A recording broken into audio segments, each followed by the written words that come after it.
didn't exist, why would it be attractive? Yeah. Let me get to that through the story, and then to the extent I don't address that, I can come back to it as well.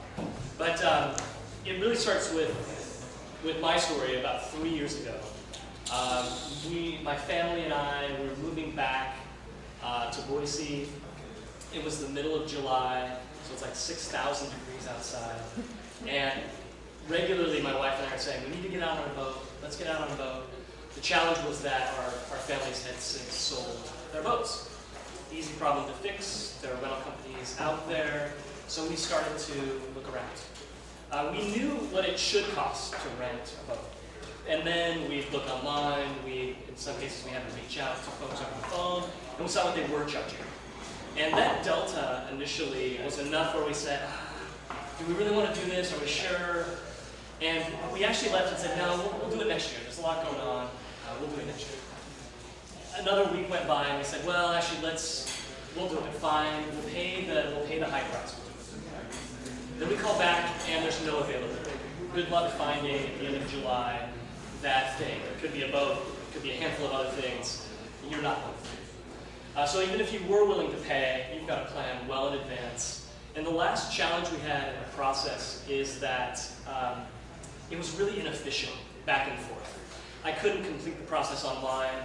I could do some of it online, and then I needed to call, and you've got things going on during the day, it's challenging. Or the worst of both worlds where you're booking online and then you get to the end and it's, oh, actually you need to call.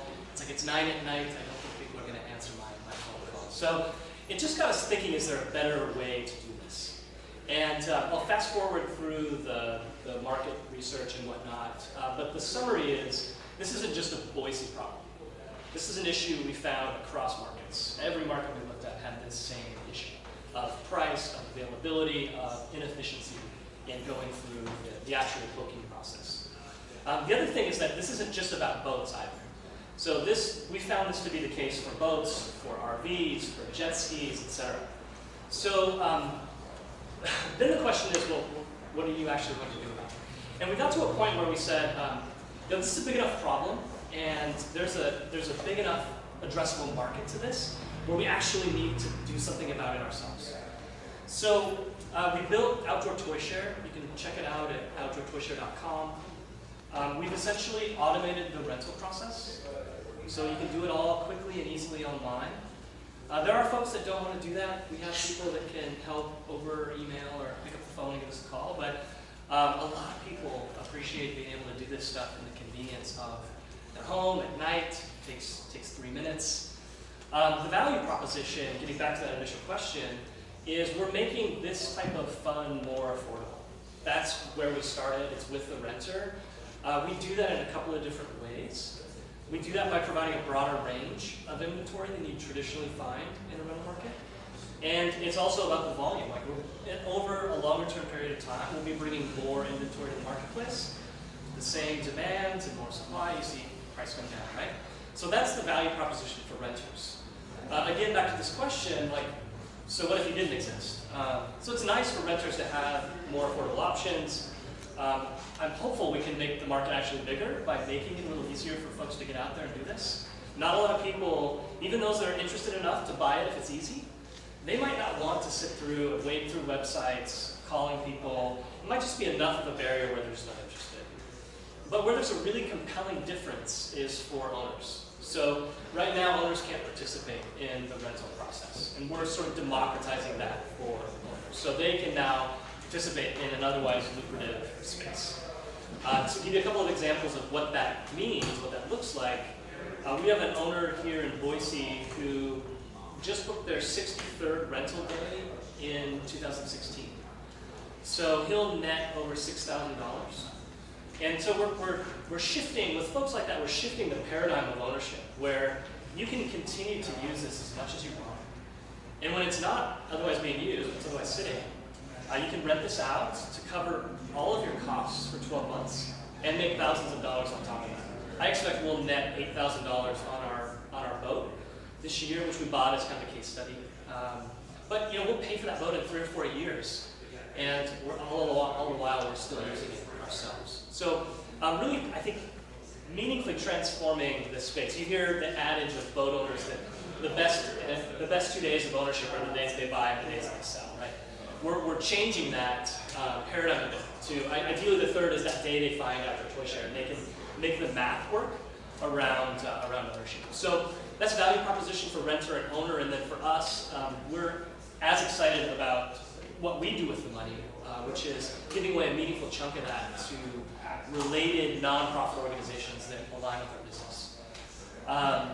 I'll touch on where we are now, and then let's just open it up for questions. But we did a soft launch last year in Boise, in McCall, and Coeur d'Alene. As an entrepreneur, that was painful to do.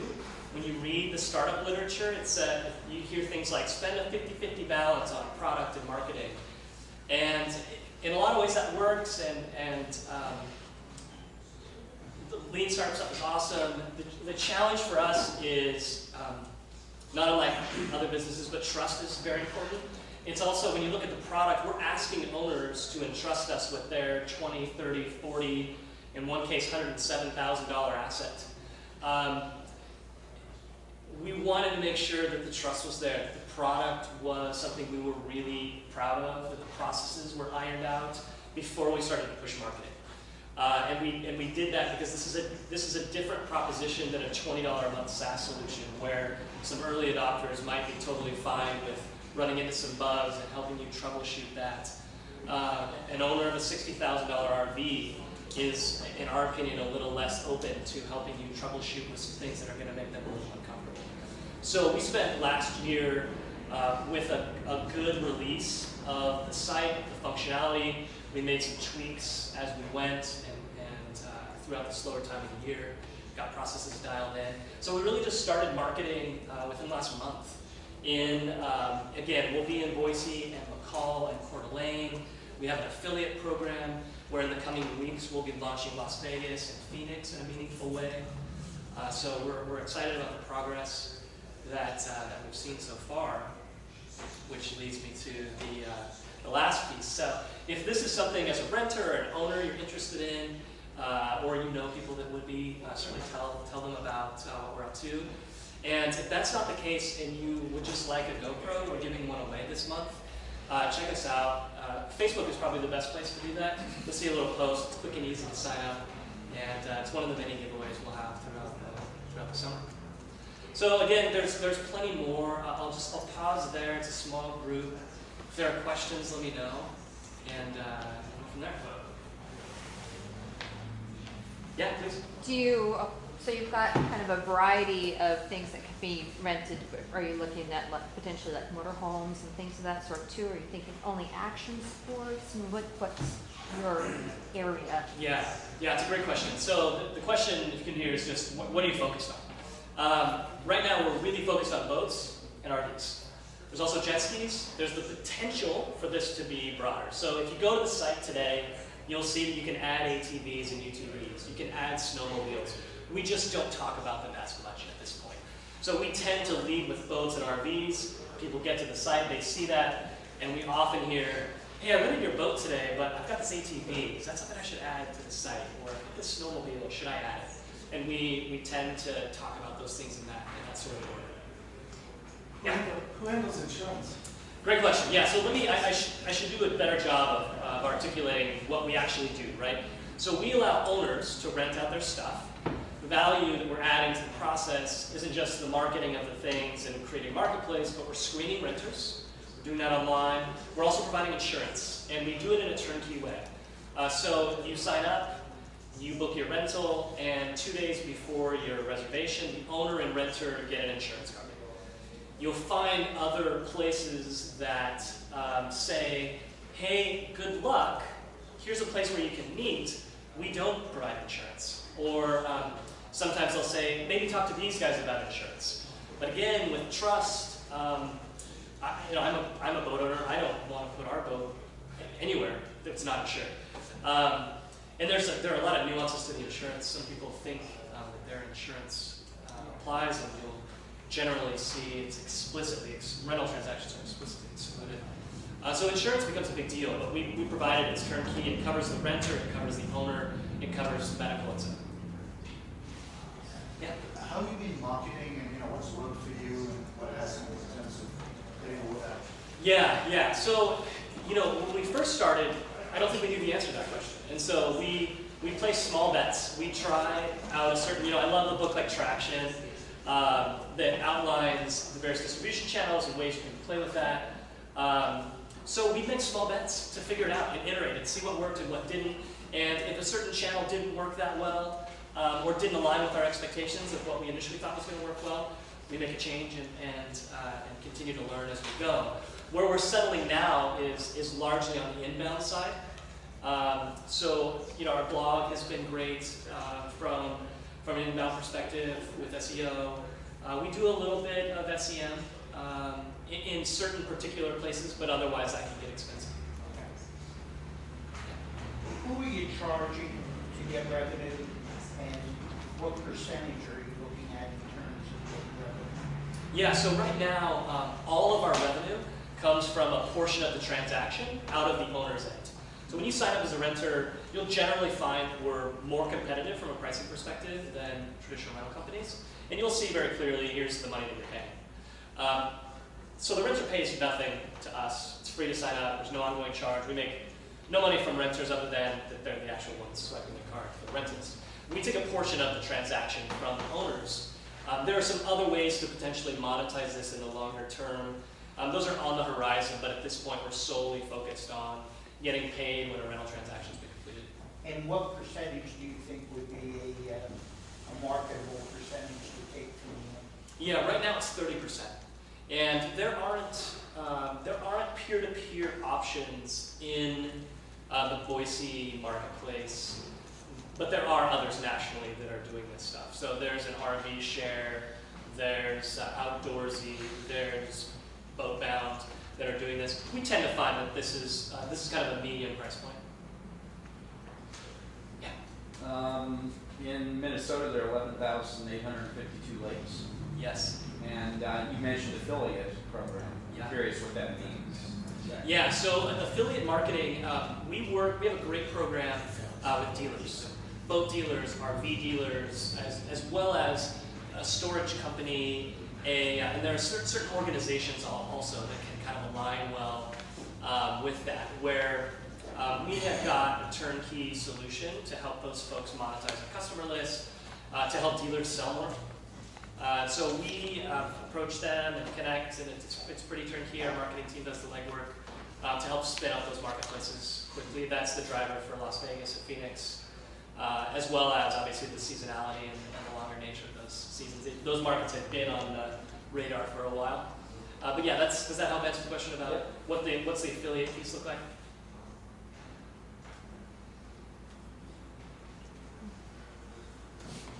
Jeff. I always have questions. Awesome. Can you tell me or tell us a little bit about the difference between your owners, like psychographically, the difference between the way that owners view? Are there a difference between why they're participating and not just the money? In other words, do you find your users, the end user, the renters, are they part of the sharing? Are they like me that are trying to live a minimalist lifestyle, or is it more just like this is just an easier way, or is it because they're broke? Or, you know what I'm saying? Versus the owners, is it just the money that's driving it, or is there? Yes. So why are owners and renters participating? Yeah. Or you can put it that way if you want. Sure. Yeah. Just in case so people can hear. So owners, the financial piece is certainly a compelling one. Usually, if that's not at the forefront, it's a meaningful part of why they're considering. Be it to offset their ownership costs or to actually make money. We are seeing some people that are considering buying a second asset because of just the financial component. But I'd say, so the financial piece is at the forefront if it's not the primary reason. What we often hear from owners, particularly on that skew on the older end of the demographic, that say, my family has moved on. This was a great way for us to spend time together as a family. I'm excited about helping other people learn this for their families. So it's this kind of share their love of the great outdoors is some messaging that I hear from owners often on the qualitative side. And renters also, I think they're primarily looking based upon price point, but they're also seeing that all things equal, they'll at the same price point get a better option from a group like ours. They're getting nice new stuff that isn't a rental asset, and you can see and feel the difference in those. And we also hear renters saying, hey, I think it's kind of cool that I can rent from my neighbor, be it a neighbor that I know, or it's not, you know, a corporate rental company in a sense, but I'm renting from some local guy, almost like you would from, you know, a difference between like an Airbnb type experience and going and staying at the Hilton. I see your product differential, but the question I have is, how, if you become more successful, how do you stop your competition from doing the same thing that you're doing that today is differentiating you? Yeah, it's a great question. So from a competition perspective, how do you keep others from doing this? There are a couple of reasons. So first of all, this sounds really easy to do, right? It's a marketplace. Spend some time understanding the challenges of building the supply and the demand in a compelling way that's going to actually monetize for owners. You see other folks that are taking a national approach to this that get a piece of this right, but not both, and it doesn't work, frankly. You can go to other sites and see a ton of inventory in certain markets, drill in, spend 2 seconds and see that it's not getting rented. So you've got to balance supply and demand. It's a big marketing issue, so that's one. The second is, and I'll pick on myself, in a prior life as a CPA, I would admittedly say it's not the most forward-thinking group of folks out there. Same with insurance. So similarly, good luck getting insurance. There are some meaningful, very challenging barriers to entry. There is not care, custody, and control. And 99% of insurance companies will spend your time, you will look, you will check, you will talk with brokers, and you will not find a solution. It is very difficult to get. That's the stickiness of the platform, right? What keeps someone, a renter and owner, from meeting and saying, hey, this was really great, now that we know each other, I'll just talk, you know, why don't we just do it directly? Insurance is the reason why. So again, on the boating side, boaters don't have insurance. A boat owner's insurance doesn't cover. So in boating, it's very clear. RV side, sometimes people will say, hey, I have auto coverage, and I can just extend my coverage to cover your RV. In some cases, you can. That covers the asset, and that covers the renter. That does not cover the owner. We have not seen a single exception where that covers the owner. So if there is an accident, and there is damage, and there is an insurance claim, they're going to find out there was a rental transaction, there is not protection for that owner, and if there are damages, there's a recourse to that owner. So look, it's not gloom and doom. It's not to scare folks. It's just the reality of insurance, and you see people out there saying, hey, rent my thing on Craigslist. These are expensive items. If you're renting a bicycle, okay, give it a shot. If you're renting a $40,000 RV, the owners I'm talking to, myself included, like I'm not interested in rolling the dice on that. Yeah, but I still don't understand why competitors can't get the same insurance that you got, and why, if they see you successful, why they can't do some deal like you just did with the insurance company. Yeah, so a couple of things. Why can't they do it? It's a few things. Again, it's that they can. I mean, there's no question, right? There's no business that can't be seen and replicated. I mean, even with intellectual property protection, I'd argue, those patents aren't going to keep folks from creating competitors. So the reality, I mean, the one way to answer the question is we can't. You cannot create a product that can't be copied. So again, there are challenges to building the actual marketplace. There are, you'd be surprised perhaps about the challenges with the insurance front. I think the third piece that's new that I haven't touched on is the community. We're hearing things from folks like, I've had a great experience as an owner. I've been well taken care of, you're responsive. I'm making $6,000 on my RV this year and it's just May. Why would I want to look somewhere else? We have hundreds and hundreds and hundreds of people already here in Boise. Other markets coming. So it's a barrier to some extent to going, but I think the community piece is one.